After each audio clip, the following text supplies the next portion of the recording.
Bismillahirrahmanirrahim. Assalamu alaikum, dear student. My name is Dr. Muhammad Adnan Asgar, and we are discussing about the synthesis and design of inorganic materials under the subject of advanced inorganic material chemistry. Dear student, we were discussing about the gas phase methods in which the vapor phase transport method is discussed in detail. And in last lecture we have studied about CVD, which is chemical vapor deposition method for the synthesis and for the thin film implantation of compounds on different surfaces. We have studied some of the important examples and the journal problems which is actually associated with the precursor molecules, which include the pyrophoric nature of alkyls, toxicity of hydrides, sensitivity of alkyls, water sensitivity of alkyls, nucleation of reaction products inside the reaction chamber prior to the deposition as a growing film, need of control accurately the precursor mixture, and variation in volatility and reactivity of the reactants. Some examples of single source precursors, their synthesis and their decomposition products are actually given in this diagram. This is next we'll deal with the two materials prepared by CVD methods that are of great technological importance. We will discuss about the amorphous silicon and this diamond. This is actually the single source precursor molecules for MOCVD. Here we can see that, and we can learn from that examples. Now let us talk about the uh, two materials which is actually prepared by chemical vapor deposition methods and have great technological importance. The first one is amorphous silicon. Amorphous silicon, a silicon is the key material component in a variety of technology that utilize photoconductivity. The critical advance with which made these technologies possible was the discovery of Dunde physicist Spear and Lee Comber that a silicon is when contaminated by hydrogen impurity could be doped to make it N or P type in the same way that crystalline silicon can be doped.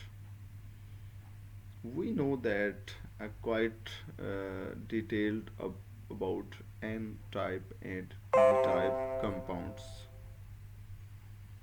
N type compounds and P type compounds and even the semiconductors are actually the availability of electrons are the holes. This coupled with the possibility of making a silicon as large area thin films led to the applications of a silicon, for example photocopiers and solar panels, and we are very well familiar with the solar panels that the amorphous silicon is extensively used and even studied till now for its better performances. First, let us review the characteristics of crystalline silicon. Silicon is actually belong to the fourth A group of the periodic table, in which carbon is the representative element of the fourth A group, which is carbon, silicon, germanium, indium, tellurium. These are the different compounds that is founded in the fourth A group of the periodic table. Silicon has a band gap of about 1.1 electron volt and can be made nor p-type by doping with phosphorus or aluminium.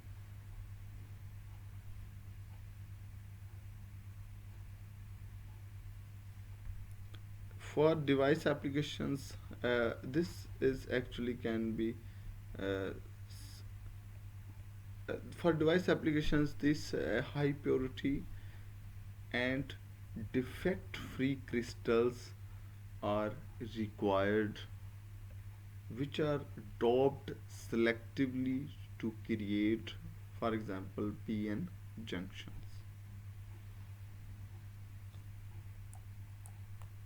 These are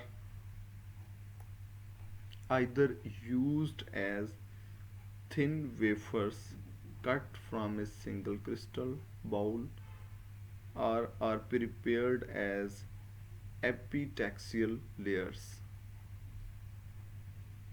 There is, however, an inherent practical limitation to the size, which is actually, we can say, the area to which single crystals of acceptable quality can be grown. The acceptable quality of the single crystal is very important for the complete structural characterization of any compound. This is because if we are unable to attain the good crystal size, or we are unable to attain the good quality crystal of any compound, then uh, it would be easy to estimate the structures of that compound.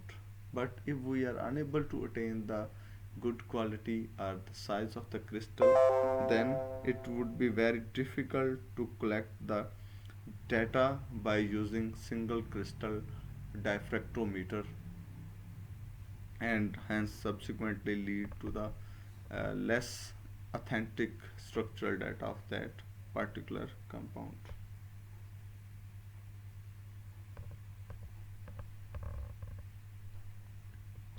There is, however, an inherent practical limitation to the size to which the single crystal of acceptable quality can be grown.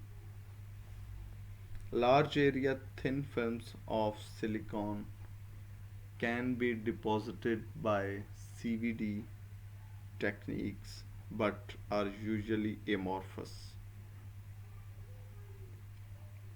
Early attempts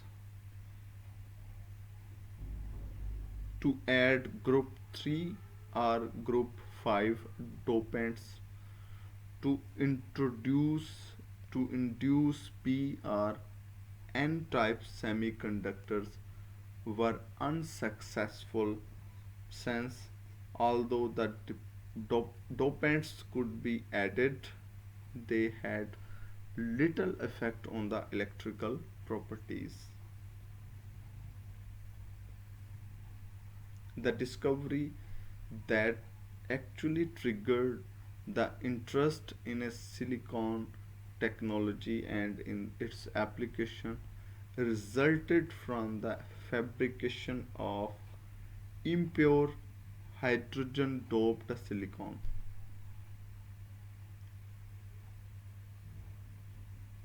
Silicon hydride SiH4 was used as a precursor which decomposed in a CVD chamber. This safety chamber under the action of an uh, plasma to yield hydrogenated amorphous silicon, a silicon hydride unlike pure silicon. It was found that silicon hydride can be doped to make it NR-P type. The difference between a silicon and a SiH are actually shown in this figure 4.15. Both a silicon and a SiH are built of random networks of tetrahedrally coordinated silicon atoms.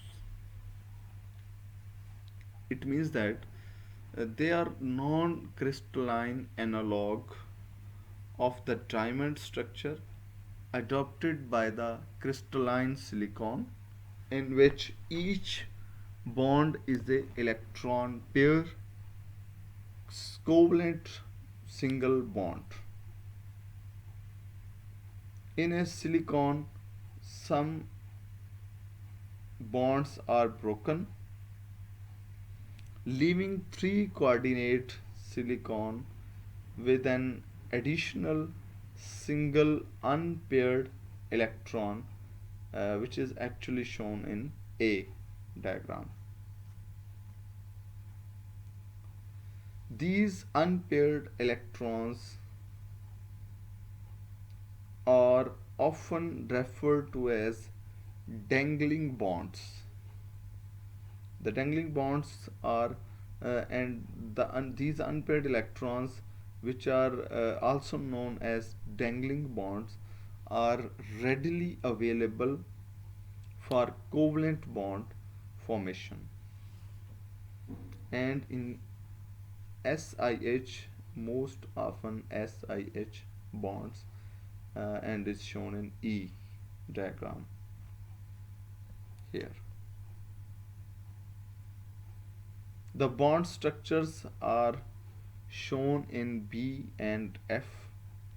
Valence and conduction bands are present as with crystalline silicon.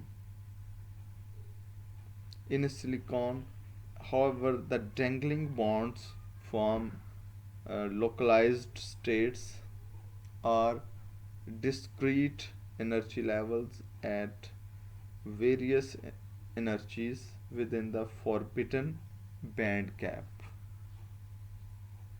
These can act as trap states on attempting a dope silicon and to make it N or P type.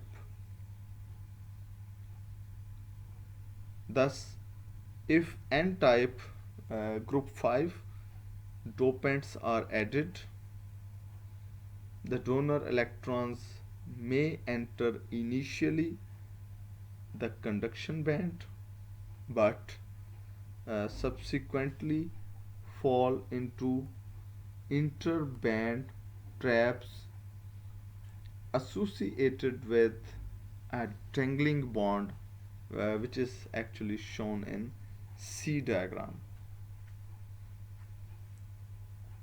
Similarly, attempts to create p-type Si are ruined because electrons in interband levels can drop down into positive holes that have been generated in the valence band and is shown in D diagram.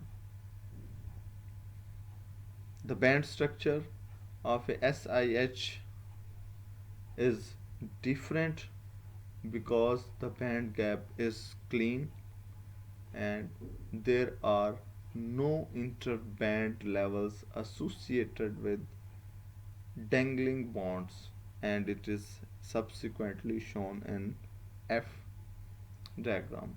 Consequently, a SiH can be doped to make it N or P type. The figure for this figure is actually A is a three coordinated silicon atom in a Si. The B is the band structure showing intergap states. VB is actually the valence band and CB is the conduction band. While in case of C and D, the intergap states can act as traps, while E is an SiH bond with structure of an SiH, while in case of F, band structures of a SiH showing the absence of intergap state, and it is actually F.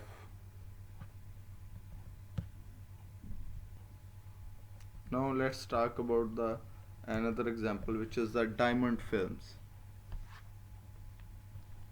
Synthetic diamonds were first prepared in 1950s by scientists in USA. From the phase diagram of carbon that we have already studied, the diamond is the equilibrium thermodynamically stable polymorph only at pressure and high temperatures.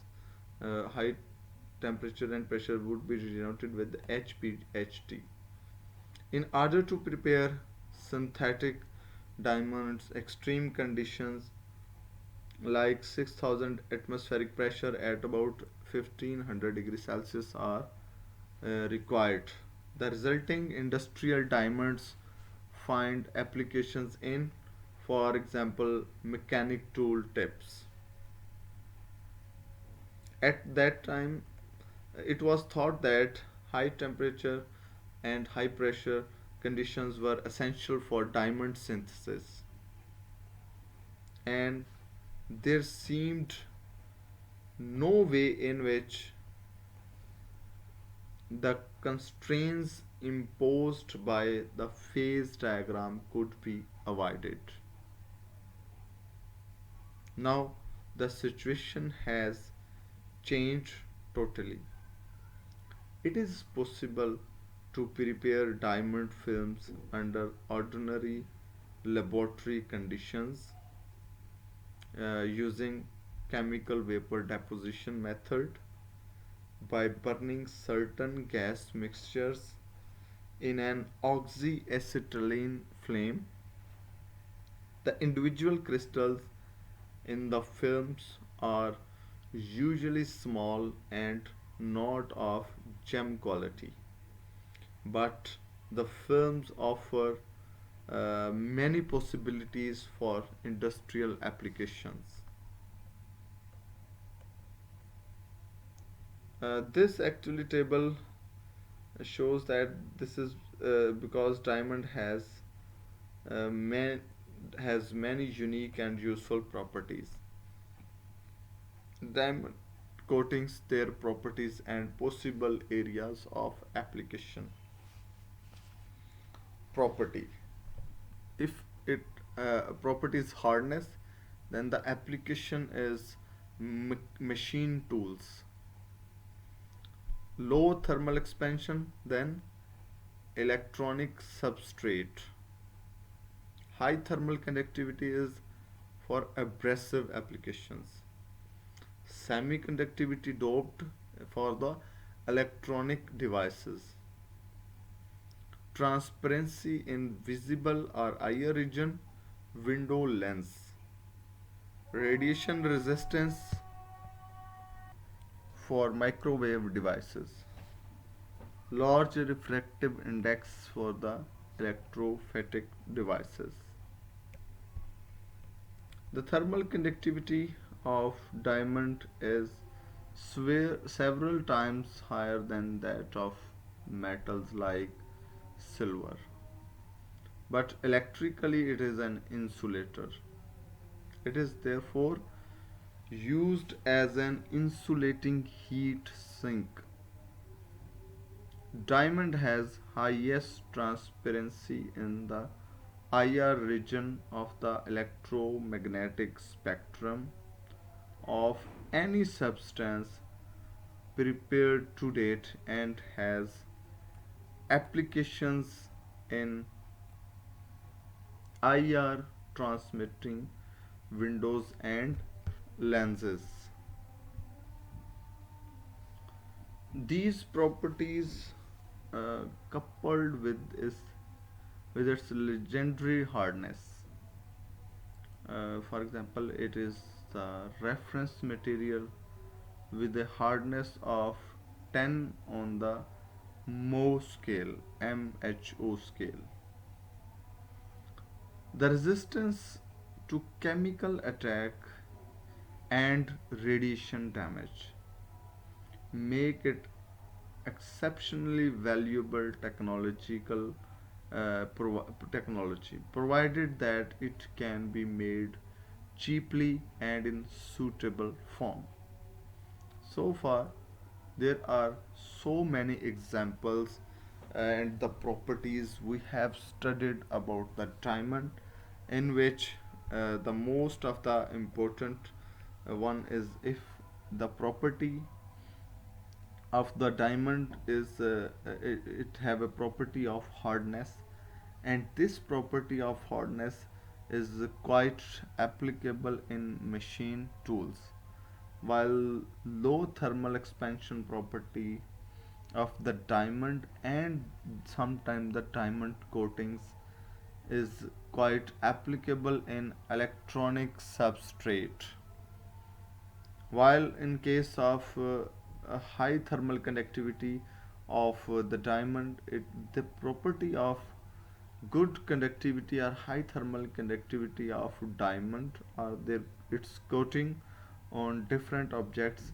is quite useful for the abrasive materials,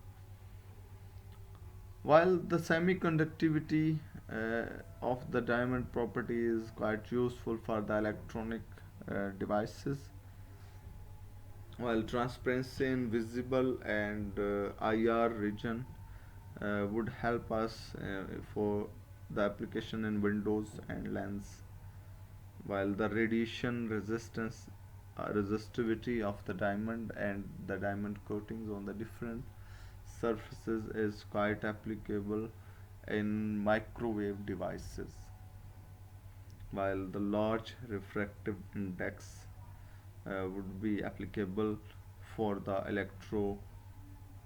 electrophotic devices.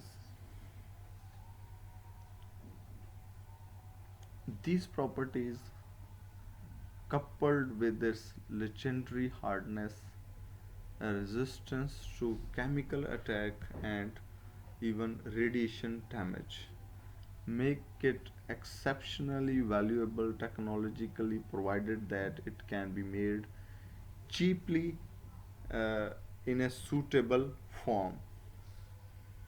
The chemical vapor deposition synthesis of diamond requires a hydrocarbon precursor such as methane or acetylene C2H2, hydrogen, and a means of activation such as microwaves, heat, or induction. Typically, processes operate at about 600 to 1000 degrees Celsius and at a reduced pressure of zero point 0.1 atmosphere. Diamond films are usually deposited inside the reaction chamber on a substrate such as glass slide. This synthesis method does not involve the transformation of a graphite to diamond, but instead involves deposition from the gas phase onto a growing surface. This is all about this lecture, and we are right now learning about the amorphous silicon as well as the for the synthesis of cheap diamond and diamond films. Thank you very much.